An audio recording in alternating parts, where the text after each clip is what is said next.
Hello guys, welcome to my YouTube channel PCS hub. तो कैसे हैं आप लोग।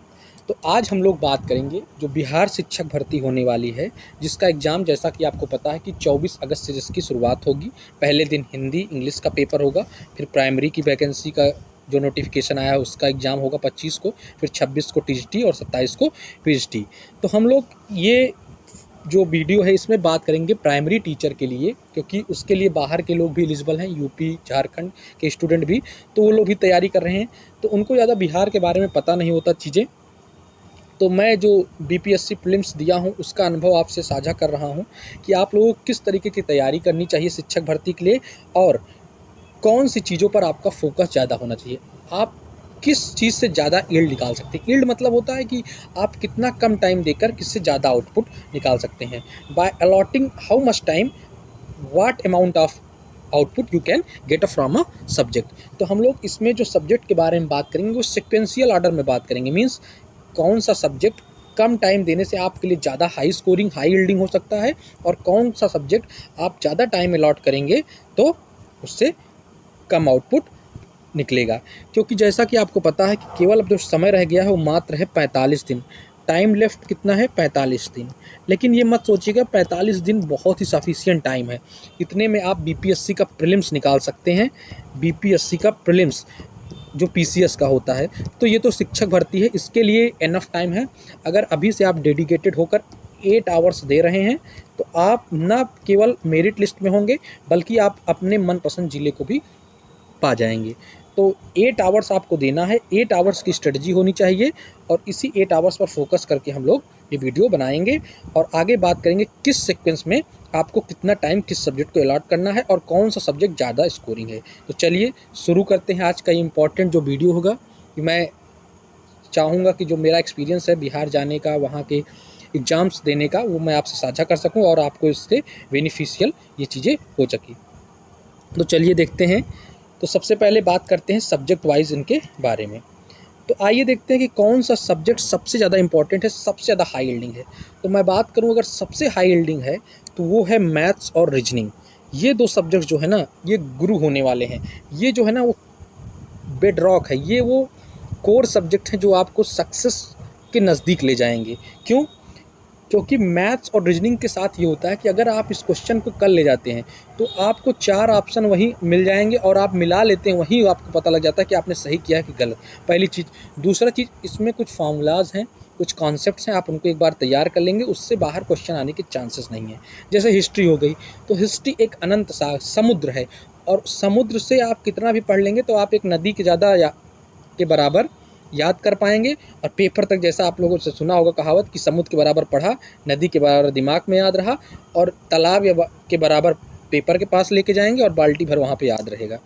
तो ये कॉन्सेप्ट है हिस्ट्री के साथ या जीएस के साथ ओवरऑल मान लीजिए। लेकिन मैथ्स है, रीजनिंग अगर आपने अच्छी पकड़ बना ली, आप अगर लगातार 45 दिन 1-1.5 घंटे इन दोनों सब्जेक्ट्स पर डेडिकेट करके दे रहे हैं, तो बिलीव माय फ्रेंड्स, अगर मैं जो जान रहा हूँ, मुझे जो लग रहा है, अप्रॉक्स 35 क्वेश्चंस इससे आएंगे, हो सकता है 40 तक भी आ जाएँ।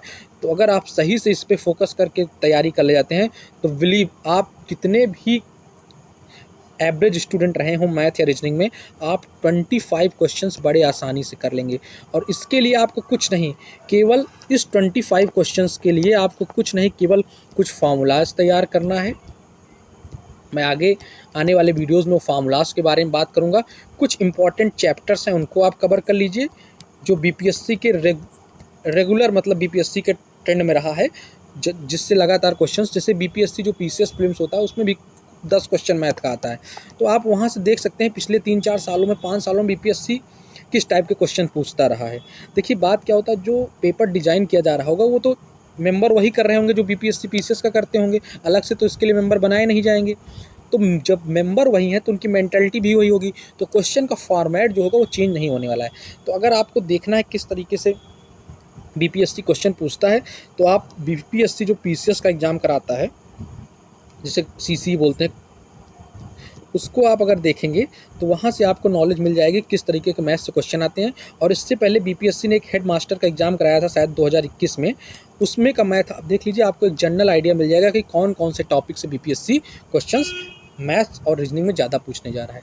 बाकी अगर आपको ये भी नहीं करना है तो आप निश्चिंत रहिए, आने वाले 2-3 दिन में मैं इंपॉर्टेंट टॉपिक्स लेके आऊँगा जिससे बीपीएससी में क्वेश्चंस आने की बहुत ज़्यादा प्रोबेबिलिटी है। तो उसके लिए आप निश्चिंत रहिए, मैं हर एक सब्जेक्ट का, जितने भी सब्जेक्ट हैं प्रत्येक, चाहे हिस्ट्री, ज्योग्राफी, पॉलिटी, इकोनॉमी, जितने भी सब्जेक्ट्स हैं, मैथ, रीजनिंग, जीएस, करंट, सब का मैं एक-एक वीडियो बनाऊँगा हर एक सब्जेक्ट का, जिसमें मैं डिस्कस करूँगा कि कौन-कौन सा वो कोर टॉपिक्स है, की टॉपिक्स है जो आपके सक्सेस में इम्प्रूव करने में, आपको सक्सेस के और नज़दीक ले जाने में बहुत ही हेल्पफुल होगा। मीन्स वो की टॉपिक्स, वो अर्जुन को जैसे आँख दिखाई दे रही थी मछली की, तो वैसे वो कौन-कौन सी मछली की आँखें हैं जो आपको सक्सेस के पास ले जाएंगे, जहाँ पे आपको अपना निशाना लगाना है। तो उसको ध्यान में रखते हुए मैं हर एक सब्जेक्ट वाइज वीडियोस लेके आऊँगा जिसमें कोर टॉपिक से बात करूँगा। लेकिन मैं अभी एक जनरल ओवरव्यू दे रहा हूँ, एक जनरल स्ट्रेटजी आपको बता रहा हूँ, तो प्लीज़ इसको ध्यान दे के सुनिएगा। तो अगर मैथ और रीजनिंग की बात करें तो इसमें अप्रॉक्स 35 क्वेश्चन आने के चांसेस, हो सकता है 40 भी आ सकता है। 30 to 40 के बीच में एक क्वेश्चन आने के चांसेस हैं। और अगर आप एवरेज स्टूडेंट हैं तो आप मेहनत कर ले जाते हैं और अभी से 1-1.5 घंटे रोज़ मैथ प्रैक्टिस करते हैं, फार्मूलाज को रिकॉल रिमेंबर कर रहे हैं बार बार, और रीजनिंग की प्रैक्टिस कर रहे हैं, तो आप कहीं नहीं 25 क्वेश्चन तो आप एवरेज हैं तब। और अगर आप थोड़ा टैलेंटेड है, मीन्स आपने बीएससी किया हुआ है या मैथ से आपने इंटर किया हुआ है, थोड़ा मैथ्स पे आपकी कमांड है, तो आप 30+ क्वेश्चन जरूर करके आएंगे। ये श्योरिटी है अगर आपकी मैथ अच्छी है। ये मैं कोई ऐसे बात नहीं बता रहा हूँ, ये मैं अपना एक एक्सपीरियंस बता रहा हूँ। मैं बीएससी किया हुआ हूँ और मैंने बीपीएससी का जो 67 दिया था, उसमें मेरे 10 क्वेश्चन में से मैथ में 10 के 10 सही थे। तो सोच लीजिए, अगर जो कि बीपीएससी का एक एग्ज़ाम पीसीएस का था, उसमें स्टैंडर्ड थोड़ा हाई भी था, लेकिन मैं एक जनरल बात बता रहा हूँ, अगर आप अच्छे से थोड़ा कमांड करके जाते हैं तो आप कहीं नहीं गया, आप 35 क्वेश्चन में से 25+ या 30+ करके आएंगे, ये आप मान के चलिए। तो मैथ्स और रीजनिंग ये हाई यील्डिंग टॉपिक है, इसको इग्नोर मत के करके जाइएगा कि मेरी मैथ्स कमज़ोर है, मैं इस पर प्रैक्टिस नहीं करूँगा। बिलीव माय फ्रेंड, ऐसा कोई चीज़ नहीं जो आप कर नहीं सकते। मैथ्स और रीजनिंग तो बेसिक चीज़ है, थोड़ा मेहनत करेंगे आ जाएगी। लेकिन अगर इसको आप सोचेंगे कि चलो उसको थोड़ा ठंडे बस्ते में डाल देते हैं और वैसे तैयारी करके जाएंगे और सब्जेक्ट पर फोकस कर लें, तो आपका सिलेक्शन नहीं होगा, क्योंकि ये 30 से 35 क्वेश्चन बहुत ही डिसाइडिंग फैक्टर होने जा रहे हैं। क्योंकि बात समझिए, जो जनरल साइंस है या हिस्ट्री है, ज्योग्राफी, हर एक स्टूडेंट पढ़ के जाएगा, इस सब के लिए एक लेवल प्लेइंग फील्ड होगा। लेकिन मैथ्स रीजनिंग क्या होगा, वहाँ पे जो आर्ट्स के बच्चे हैं जिनकी मैथ अच्छी नहीं, वो पीछे छूट जाएंगे आपसे, अगर आप इस पर कमांड कर ले जाते हैं। मैं जनरली आर्ट्स के बच्चों को नहीं कह रहा हूँ, मतलब जो भी इस पर नहीं पढ़ के जाएगा, जो इसको अच्छे से कमांड करके जाएगा, वो और बच्चों के कंपैरिजन में थोड़ा से आगे निकल जाएगा। क्यों? क्योंकि ये सबके बस की बात नहीं होती। बहुत लोग ये सोचेंगे चलिए मैं 35 में से 20 कर लूँगा, मेरे लिए उतना ही सफिशिएंट हो जाएगा, मैं और पे फोकस कर लूँगा। और पे आप फोकस करने के बावजूद भी 20 में से 15 कर पाएंगे, 5 कर पाएंगे, 10 कर पाएंगे, गारंटी नहीं कि 20 में से आप। लेकिन अगर आप इस पर फोकस कर ले जाते हैं और अगर दोनों से मान लीजिए 20-20 क्वेश्चन आते हैं फॉर एग्जाम्पल, तो आप यहाँ में कम से कम दोनों में 35 क्वेश्चन मिला के करके आएंगे, अगर आपने अच्छे से कमांड कर ली। तो मैथ्स और रीजनिंग को कतई इग्नोर मत करिएगा, बहुत ही की फैक्टर होने जा रहा है आपके सिलेक्शन और नॉट सिलेक्शन में। ये बहुत ही क्रूशियल रोल प्ले करेगा, क्योंकि अगर इन दोनों पे कमांड आपने कर लिया तो सोच लीजिए आपको 30+ मैं मान के चल रहा हूँ, अगर 40 क्वेश्चन आता है तो 35 क्वेश्चन आप कर ले जा रहे हैं और बहुत ही सक्सेस के नज़दीक आप पहुँच रहे हैं इससे। Next is the third most important factor, that is journal science. Journal science भी एक की स्कोरिंग सब्जेक्ट है, क्योंकि इसका भी सिलेबस एक लिमिटेड है। मैथ्स रीजनिंग का तो बहुत ज़्यादा लिमिटेड, लेकिन जनरल साइंस का भी लिमिटेड है as compare to history, geography, polity. Geography आप देखेंगे या हिस्ट्री देखेंगे, अथाह है, जिसका कोई अंत ही ना हो, इस तरीके के सब्जेक्ट हैं। लेकिन जनरल साइंस में आप अगर वेरियस जो कोर एरियाज़ हैं बीपीएससी के, उसको पकड़ लेते हैं। अब सोचिए आपके दिमाग में एक प्रश्न आ रहा होगा कि कोर एरियाज़ पकड़ेंगे कहाँ से। देखिए, कोर एरियाज़ या तो आप खुद पकड़ लीजिए या तो इंतजार करिए, मैं हर एक सब्जेक्ट का जब लेके आऊँगा कि जनरल साइंस में बीपीएससी किन टॉपिक से ज़्यादा क्वेश्चंस, या रिपीटेडली हर एक साल जो बीपीएससी का पीसीएस एग्ज़ाम होता है या बीपीएससी का और एग्ज़ाम कंडक्ट कराती है, जैसे सीडीपीओ का कराती है, हेड मास्टर का कराई थी, उन एग्ज़ाम्स में किन टॉपिक्स पर उसने फोकस करके क्वेश्चन ज़्यादा दिए हैं, मैं उन टॉपिक्स को उसमें से छाँट के एक वीडियो बनाऊँगा हर एक सब्जेक्ट वाइज। लेकिन अगर आपको स्वयं से भी करना है तो आप बीपीएससी का प्रीवियस ईयर क्वेश्चन बैंक ले आइए, जिसमें पीसीएस के क्वेश्चन हो, सीडीपीओ के हो, हेड मास्टर के हो, और उसके बाद खुद एनालिसिस करिए कि किस सब्जेक्ट्स में कौन कौन सा कोर एरिया। जैसे बीपीएससी का एक कोर एरिया मैं आपको जनरल साइंस का बता दे रहा हूँ, डिजीज़ बहुत पूछता है बीपीएससी, बीमारियाँ, जैसे कोई भी निमोनिया किस वायरस से होती है, रेबीज़ किस वायरस, तो इस टाइप के टॉपिक्स हो गए। या बीपीएससी कि अगर आप 2020 के पहले का पेपर देखेंगे तो उसमें एक ट्रेंड रहा है यूनिट और मैग्नीट्यूड पूछने का। तो इस टाइप के क्वेश्चंस तो आप जनरली जब एनालाइज करेंगे तो आपको समझ में आने लगेगा कि कौन सा टॉपिक आपके लिए ज़्यादा ज़रूरी है पढ़ने के लिए। तो जनरल साइंस आपको फोकस करना है। जो मैं सब्जेक्ट बता रहा हूँ आप उन्हीं सेक्वेंस में इस पर फोकस भी करिएगा। सबसे ज़्यादा मैथ रीजनिंग पर, फिर जनरल साइंस पर, नेक्स्ट आते हैं हम लोग अब थर्ड अपने सब्जेक्ट पर। तो हमारा थर्ड सब्जेक्ट जो है वो आप फोकस कर सकते हैं, फोर्थ सब्जेक्ट वो है करंट अफेयर। देखिए करंट अफेयर और बिहार स्पेशल, इन दो सब्जेक्ट्स में मैं आपको बताऊं तो बिहार स्पेशल ज़्यादा स्कोरिंग है एज़ कम्पेयर टू करंट। लेकिन मैंने करंट इसलिए ऊपर रखा है, ये मैंने बाहर के स्टूडेंट्स को ध्यान में रखते हुए बताया। अगर आप बिहार के हैं तो आप बिहार स्पेशल पे फोकस करिए, ये ज़्यादा आपके लिए रीडिंग होगा। क्यों? क्योंकि आपको बिहार के बारे में जो लोकल जानकारियाँ हैं वो आपको पता रहेंगी, बिहार की जो लोकल करंट है उसको भी आप जानते रहेंगे। लेकिन अगर आप आउटसाइडर हैं तो बिहार आपके लिए न्यू होगा, तो उसके बारे में लोकल जानकारी ना आपके पास होगी कि कौन सी नदी, जैसे आप यूपी के हैं या तो जहाँ के आप रहने वाले होते हैं वहाँ के आपको बेसिक चीज़ें, आपको नदियों के बारे में, वहाँ के फिजियोग्राफिक फीचर्स के बारे में, वहाँ के खनिजों के बारे में आपको थोड़ा जानकारी हो जाती है, क्योंकि आप लगातार न्यूज़पेपर में देखते रहते हैं, पढ़ते रहते हैं, घर वालों से सुनते रहते हैं, आप ट्रेवल भी किए रहते हैं कि अच्छा ये मंदिर मैं यहाँ गया था तो यहाँ पे है, ये चीज़ यहाँ पे है, ये रिवर यहाँ से बहती है। लेकिन अगर आप बाहर के हैं तो आपके लिए बिहार स्पेशल थोड़ा कठिन हो जाएगा, तो इसलिए आप फोकस करिएगा करंट पे। तो करंट से भी कहीं नहीं तो 10 क्वेश्चन तो आना ही है। तो बाहर के हैं तो करंट पे फोकस कर लीजिए, और अगर बिहार के हैं या अगर आपको बिहार में रुचि है, बिहार की चीज़ें आपको समझ में आ रही तो आप बिहार पे ज़्यादा फोकस करिएगा, क्योंकि बिहार स्पेशल एटलीस्ट 15 क्वेश्चन तो आपको दे के जाएगा। क्यों मैं बता रहा हूँ 15 क्वेश्चन? क्योंकि बिहार का एग्ज़ाम है, और बिहार में क्या होता है कि अपने स्टेट पर थोड़ा फोकस ज़्यादा रहता है as compare to UP. UP में क्वेश्चंस कम आते हैं यूपी स्पेशल के, लेकिन बिहार में ज़्यादा चांसेस रहते हैं बिहार स्पेशल क्वेश्चंस के। तो बिहार पे फोकस कर लीजिएगा, यहाँ 15 क्वेश्चन आएंगे और इतने आसान रहेंगे कि आप इनमें से 10-12 को बना ले जाएंगे। और 10-12 क्वेश्चन बड़े आराम से, जैसे पूछेगा भी कि बिहार दिवस कब मनाया जाता है? 22 मार्च। बिहार के पहले गवर्नर कौन थे? बिहार के कितने ज़िलों से गंगा नदी बहती है? तो 12 नदी। बिहार का दुख किसे कहते हैं? सारो आप बिहार कौन सी नदी को कहते हैं? तो आपको कोसी बताना। तो इस टाइप के बेसिक क्वेश्चंस होंगे।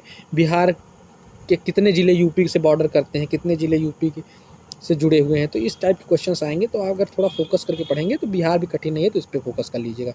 Next is current affair. Current affair आपको 3 टाइप का पढ़ना है, ये ध्यान में रख के पढ़िएगा।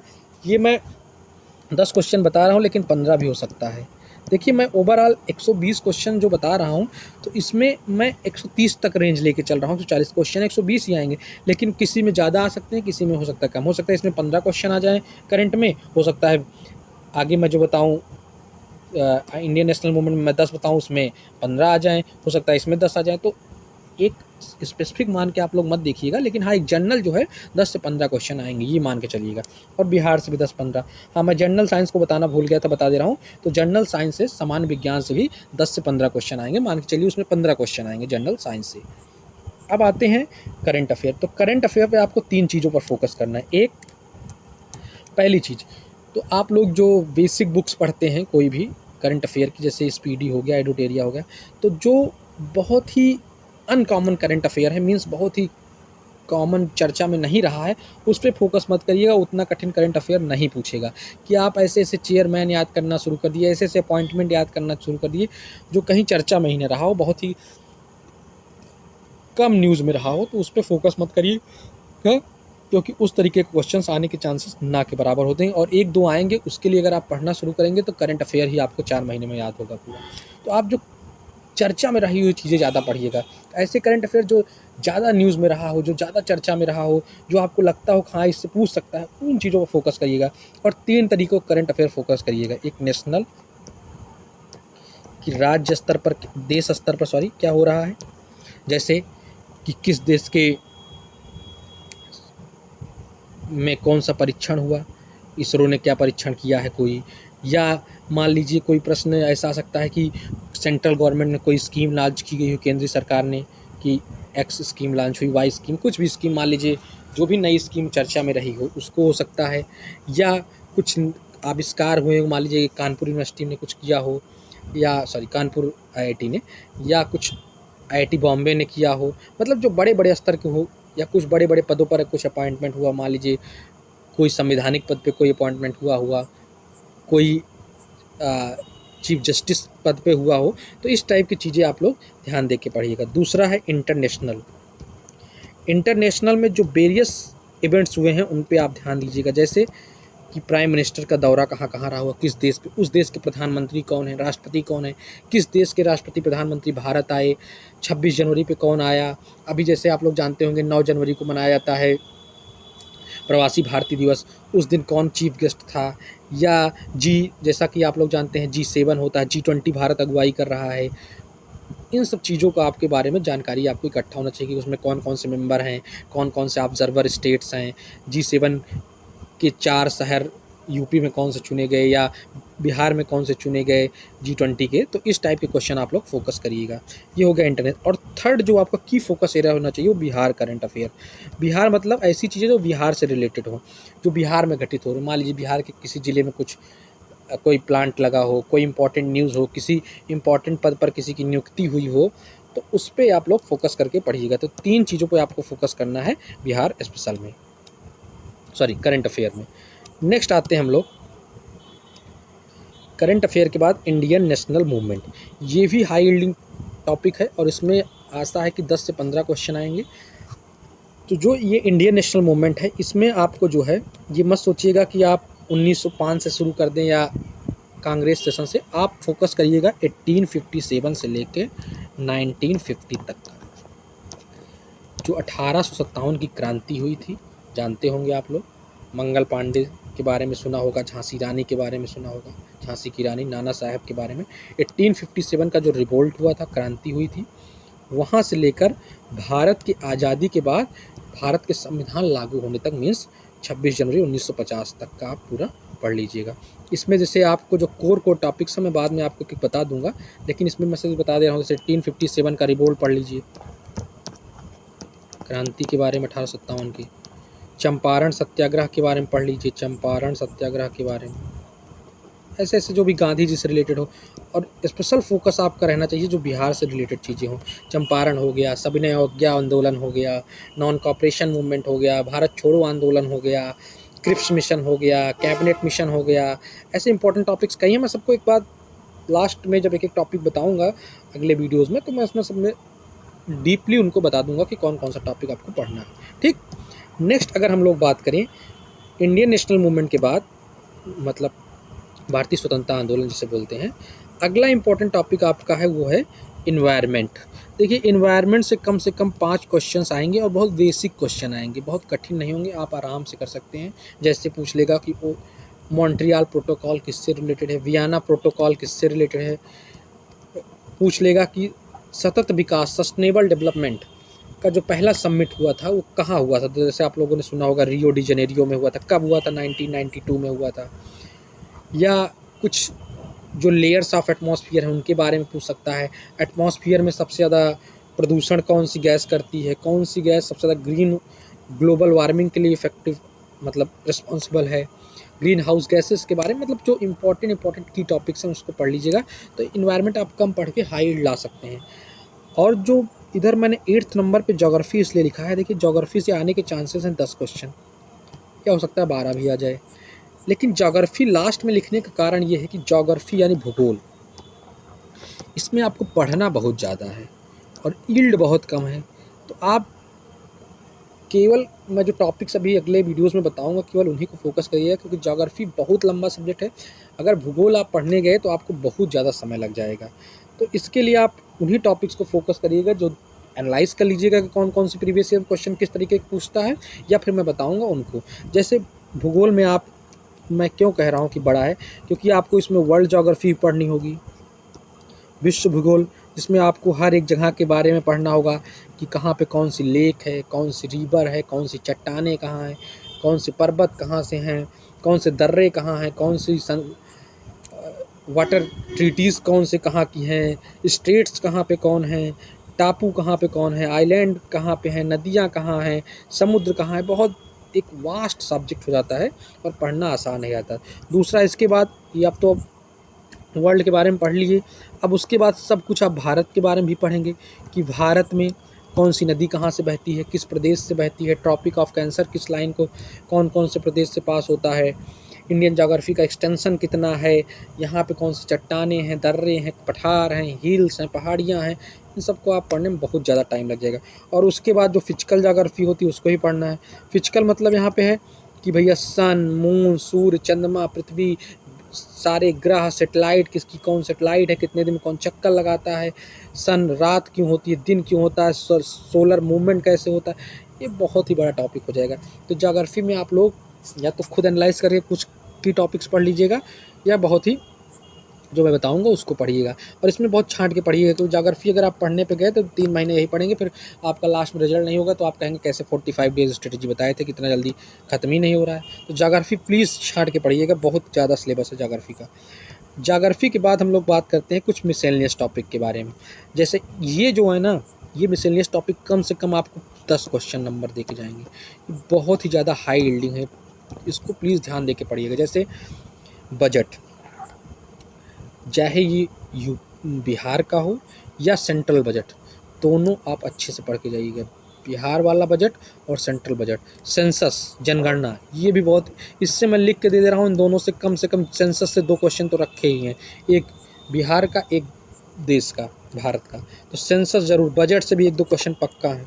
इकोनॉमिक सर्वे से पढ़ लीजिएगा, क्योंकि बिहार में फैक्चुअल डेटा इकोनॉमिक सर्वे से बहुत पूछता है कि बिहार आलू उत्पादन में क्या था, बिहार में क्या पर कैपिटा इनकम है, बिहार की जीडीपी के बारे में, तो इस तरह की चीज़ें पूछता है इकोनॉमिक सर्वे, आप पढ़ लें। Next is mineral data. Mineral data जैसे कि कोयला उत्पादन सबसे ज़्यादा कहाँ से होता है, आयरन उत्पादन कहाँ पे है सबसे ज़्यादा, ये दोनों सेंस में, एक वर्ल्ड के सेंस में कि विश्व में कहाँ है, और एक भारत के सेंस में, कोयला हो गया, आयरन हो गया, टंगस्टन हो गया, कॉपर हो गया, गोल्ड हो गया, डायमंड हो गया, ऐसे अनेकों खनिज हैं, उनके बारे में आपको जानकारी होनी चाहिए। और साथ ही साथ फूड डेटा यानी मतलब आलू, चावल, गेहूँ, ये सब वर्ल्ड स्तर में कहाँ उत्पादन ज़्यादा होता है और इंडिया स्तर में, और साथ ही साथ बिहार में इनका उत्पादन कहाँ पे ज़्यादा होता है, तो इसको आप लोग अच्छे से पढ़ लीजिएगा। Next is about the Sarves.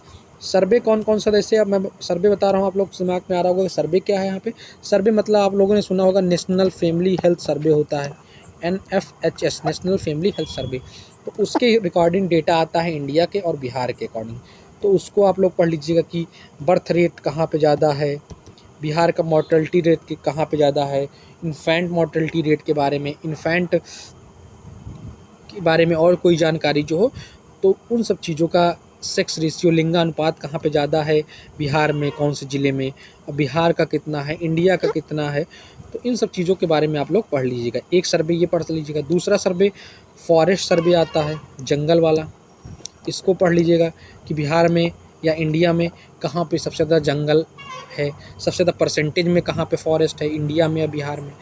और जो मैंग्रोव डेटा आता है या आप वेटलैंड्स होते हैं उनके बारे में, तो इसको डिटेल में थोड़ा पढ़ लीजिएगा, ये चीज़ें आपके लिए होने वाली है बहुत ज़्यादा इम्पॉर्टेंट। और इसके बाद जो लास्ट एक टॉपिक लिखा हुआ है सिलेबस में, दैट इज़ लिखा हुआ है सामाजिक विज्ञान। अब सामाजिक विज्ञान तो वैसे देखा जाए तो बहुत विशाल सब्जेक्ट है। अब सामाजिक विज्ञान में क्या पूछ सकता है मुझको भी नहीं पता, किसी को भी नहीं पता, लेकिन जो सब्जेक्ट बच रहे हैं उससे आने के चांसेस हैं, क्योंकि पॉलिटी का कहीं जिक्र नहीं हुआ, यानी राज्य व्यवस्था का कहीं जिक्र नहीं हुआ है। तो राज्य व्यवस्था का जिक्र नहीं हुआ है तो चांसेस है कि पॉलिटी से ज़रूर क्वेश्चन आएंगे। तो वो सब सब्जेक्ट आप सोशल साइंस में कंसीडर करके पॉलिटी में कुछ इंपॉर्टेंट चैप्टर पढ़ लीजिएगा। मैं डिटेल में बताऊंगा, अभी मैं कुछ ऐसे बता दे रहा हूँ, जैसे आप प्रेमबल, प्रस्तावना के बारे में पढ़ लीजिएगा, फंडामेंटल राइट, जो मूलभूत अधिकार हैं आपको दिए गए हैं, DPSP, directive principle of state policy, ये पढ़ लीजिएगा। साथ ही साथ जैसे प्राइम मिनिस्टर के बारे में, प्रेसिडेंट के बारे में, वाइस प्रेसिडेंट के बारे में, गवर्नर के बारे में, लोकसभा, राज्यसभा, इन सब टॉपिक्स को आप लोग कवर कर लीजिएगा, क्योंकि इससे क्वेश्चंस 3-4 बन सकते हैं।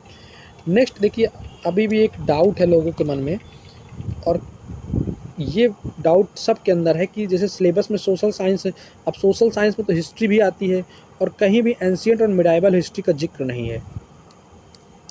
तो मैं एक बात बता दे रहा हूँ, अगर आप सब कर ले जाते हैं और आपके पास कुछ समय बचता है आधे घंटे, तो आप थोड़ा बहुत एंशिएंट मिडाइवल देख के जाइएगा, क्योंकि अगर पेपर टफ बनता है तो हो सकता है 1-2 क्वेश्चन दे दे, और वो 1-2 क्वेश्चन आपके लिए बहुत इंपॉर्टेंट हो सकता है। तो प्लीज़ एक बार ओवरव्यू ऐसे जनरल देख के जाइएगा, बहुत मेहनत मत करिएगा। अगर आपके पास समय बचता है, आपको और टॉपिक्स कमांड हो जा रही है, तो आप थोड़ा बहुत समय इसके लिए, और उसके बाद स्टैटिक जीके में थोड़ा बहुत देख लीजिएगा। स्टैटिक जीके यहाँ जैसे कौन सा ऑर्गेनाइजेशन कहाँ पे है, उसका हेडक्वार्टर कहाँ पे है और उसके हेड कौन है, या जैसे वर्ल्ड बैंक है, इसके बारे में जान लीजिएगा। स्टैटिक जीके में और जो चीज़ें हैं, जैसे भारत के बारे में कुछ प्रधानमंत्री कौन हैं, पहले ऐसे प्रेसिडेंट कौन थे जो अनअपोज्ड जीत गए थे, या कौन प्रेसिडेंट थे जिनकी मृत्यु हो गई थी कार्यकाल के दौरान, मतलब जो फैक्चुअल चीज़ें होती हैं थोड़ा बहुत लूसन टाइप की बुक्स में दी रहती हैं, तो उसको आप ज़रूर देख लीजिएगा। तो ये एक हो गया। और इसके साथ एक चीज़ और आप लोग फोकस करके जाइएगा, दैट इज़ गवर्नमेंट स्कीम। तो गवर्नमेंट की जो स्कीम्स आती हैं, चाहे वो सेंट्रल की हैं या बिहार की, देखिए बिहार की जो है वो जो लेटेस्ट में स्कीम्स हैं उनको पढ़ लीजिएगा, और या बहुत ही कोई फेमस स्कीम रही हो तो उसको पढ़ लीजिएगा बिहार का। और सेंट्रल का आप जो है जो इम्पोर्टेंट स्कीम फेमस रही हैं अभी तक सब पढ़ के जाइएगा, जैसे जनधन योजना, मातृ सुरक्षा योजना, किसान बीमा योजना, किसान सम्मान निधि योजना, ऐसे कई योजनाएं हैं। तो उससे क्वेश्चंस डेट उनका पूछ सकता है या कुछ और इन्फॉर्मेशन उनके बारे में पढ़ लीजिएगा। और बिहार के बारे में आप कुछ जो पुरानी स्कीम्स हैं जो बहुत ही फेमस हैं 2-4-10 पढ़ लीजिएगा, और प्रेजेंट में जो पिछले 1 साल में आई हों 1 ईयर में, उनको फोकस कर लीजिएगा। ये टॉपिक्स अगर आप कवर करके जाएंगे तो believe my friend, you are getting close to the success and there is high probability that you will reach at your success. तो इन्हीं 10 टॉपिक्स पे आपको फोकस करना है, सोशल साइंस, और वो सिक्वेंशियल ऑर्डर मैंने लिख दिया, उसी हिसाब से अपने सब्जेक्ट को अपने टाइम को अलॉट करिएगा। 8 आवर्स हैं। अब मैं टाइम बता सकता हूँ कि आप किसको कितना अलॉट करें, लेकिन देखिए ज़बरदस्ती का आपके ऊपर एक थोपना होगा कि ये चॉइस आप स्वयं करिएगा अपने नॉलेज के हिसाब से, अपनी अंडरस्टैंडिंग के हिसाब से, आपका कौन सा सब्जेक्ट पे कमांड है, कौन सा सब्जेक्ट वीक है। अगर आप उसको फोकस करके बनाएंगे अपना टाइम टेबल तो वो परफेक्ट रहेगा। दूसरे का टाइम टेबल फॉलो करने में कोई बेनिफिट नहीं होता है। मैं फॉर एग्जांपल आपको कह दूं, मान लीजिए मेरा मैथ कमज़ोर है, फॉर एग्जांपल मैं आपको कह दूं मैं 3 घंटे मैथ पढ़ूंगा, लेकिन आपकी मैथ अगर अच्छी है, रीजनिंग अच्छी है, तो आप 1 घंटे में भी उतना आउटपुट निकाल ले जाएंगे। और आप अपना 2 घंटे बचा है उन सब्जेक्ट पे अलॉट कर दीजिए जो आपके वीक हैं। तो टाइम आप उसी हिसाब से बनाइएगा, अपने हिसाब को ध्यान में रखते हुए। लेकिन हाँ, इस सीक्वेंस को दिमाग में रख के बनाइएगा कि अगर आपको मान लीजिए 2 सब्जेक्ट ऐसे हैं जो दोनों वीक है, मान लीजिए मैं आपको एग्जांपल दे रहा हूँ कि आपका मैथ भी वीक है और आपका पॉलिटी भी वीक है, तो आप मैथ को ज़्यादा टाइम अलॉट करिएगा, क्योंकि उससे क्वेश्चन ज़्यादा आएंगे एज़ कम्पेयर टू राज्य व्यवस्था। गणित में ज़्यादा आप ध्यान दीजिएगा। तो उसको ध्यान में रखते हुए और आपको किस सब्जेक्ट पर कमांड है उसको ध्यान में रखते हुए आप स्वयं का टाइम टेबल बनाइएगा। लेकिन हाँ, इतना ध्यान दीजिएगा कि कम से कम आपके टाइम टेबल में अब से 8 घंटे होना चाहिए, क्योंकि मैं मान ही रहा हूँ कि अगर आप किसी चीज़ की या तो तैयारी कर रहे होंगे तो आपके पास पूर्णतः समय होगा 8 घंटे, और अगर आप कोई जॉब कर रहे होंगे ठीक ठाक तो आप फिर शिक्षक भर्ती का फॉर्म ही नहीं भरेंगे, क्योंकि आप उससे ज़्यादा हो सकता है अर्न कर रहे हो। तो मैं ये मान के चल रहा हूँ आप लोग फ्री होंगे और आप सब लोग 8 आवर को मैनेज कर सकते हैं। तो 8 घंटों को ध्यान में रख के बनाइएगा। 45 डेज बहुत ही सफिशिएंट है, इसमें आप आराम से अपना गोल जो है, आप आराम से बिहार का शिक्षक बन जाबा। टेंशन नहीं लेने का, एकदम आराम से 45 दिन ईमानदारी से पढ़ा, फल मिली। तो 45 डेज़ आप लोग ध्यान दे के पढ़िएगा। अब मैं अगले वीडियोज़ में सब्जेक्ट वाइज कौन कौन से टॉपिक्स हो सकते हैं वो, साथ ही साथ मैं बिहार स्पेशल का वीडियो भी कवर करूँगा, मतलब बिहार स्पेशल में जो जो इम्पोर्टेंट टॉपिक्स हैं उनको भी कवर करूँगा। कुछ बिहार स्पेशल के वीडियोज़ मेरे चैनल पर पहले भी पड़े हुए हैं, आप पीछे के वीडियोज़ में जाएंगे तो जैसे बिहार में कौन कौन सी नदियाँ हैं, मिनरल्स हैं, ऐसे वीडियोज़ पड़े हुए हैं। लेकिन और जो बचे हुए टॉपिक्स हैं या जो टॉपिक्स थोड़ा पहले के पढ़ाए हुए हो सकता है उतने अच्छे से आपकी अंडरस्टैंडिंग ना हो, क्योंकि मैंने भी शुरुआत की थी, तो मैं उसको फिर से थोड़ा अच्छे तरीके से बना के ले आऊँगा। तो प्लीज़ अगर कुछ चीज़ समझ में ना आया हो, कोई आपको प्रॉब्लम रही हो, तो आप लोग कमेंट ज़रूर करिएगा कमेंट बॉक्स में, जो भी आपको समस्या हो। और अगला वीडियो मैं किस चीज़ पे बनाऊँ, आपको किस चीज़ की जानकारी चाहिए, कौन सी इन्फॉर्मेशन चाहिए, कमेंट करके बताइए, मैं अगला वीडियो फिर बनाऊँगा। मिलते हैं अगले वीडियो में, तब तक हंसते रहिए, मुस्कुराते रहिए और देखते रहिए PCS। जय हिंद, जय भारत।